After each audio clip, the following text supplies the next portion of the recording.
आज का खबरदार करता अगला सवाल, क्या मुस्लिम नेताओं और मुस्लिम संगठनों को वक्फ के विरोध में अल्पसंख्यक नागरिकों का साथ न मिलने पर वो भड़काने के लिए तमाम कोशिश कर रहे हैं? यह सवाल इसीलिए क्योंकि झारखंड के मंत्री हफीजुल हसन ने फिर उकसाने वाला बयान दिया है।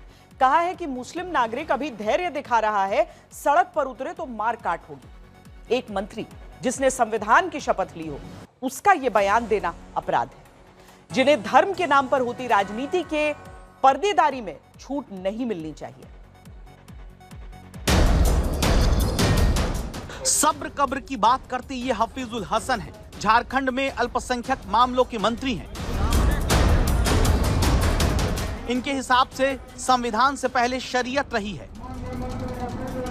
शरीयत मेरे लिए बड़ा, ठीक है। हम कुरान सीने में रखते हैं और हाथ में रखते हैं संविधान। मुसलमान कुरान सीने में और हाथ में संविधान लेके चलता है, ठीक है। तो हम पहले शरीयत को पकड़ेंगे, इसके बाद संविधान को, फिर रोड में आएगा। संविधान से ऊपर शरीयत को तरजीह देने वाले मंत्री अब अगर वक्फ कानून पर मुस्लिमों के सब्र करने की बात कहते हैं तो क्या ये इस बात की टीस है कि लाख उकसाने के बावजूद लोग विरोध के लिए बड़ा प्रदर्शन करने अब तक नहीं उतरे हैं, जिसके बदले में ये बयान दिया जा रहा है?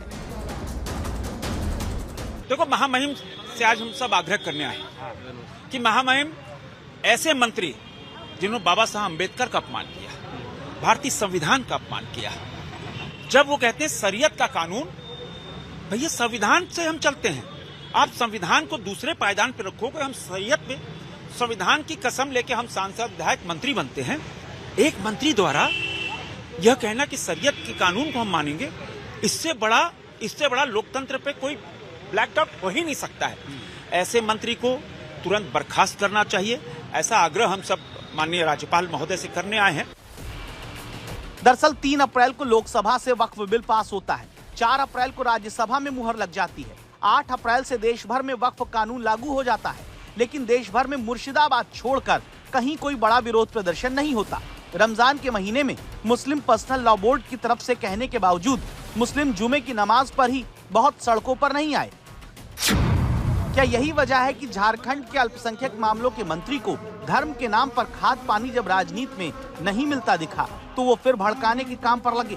और जब इनके बयान पर खबरदार करते हुए हमने पूछा कि आखिर क्यों कब्र सब्र जैसी बात करते हैं, तो ये खुद ही सब्र खो बैठते हैं, बिदक जाते हैं। अभी देख रहे थे कि मुसलमान जो है सब्र में है, कब्र में नहीं है। आप शुरू कर दिए।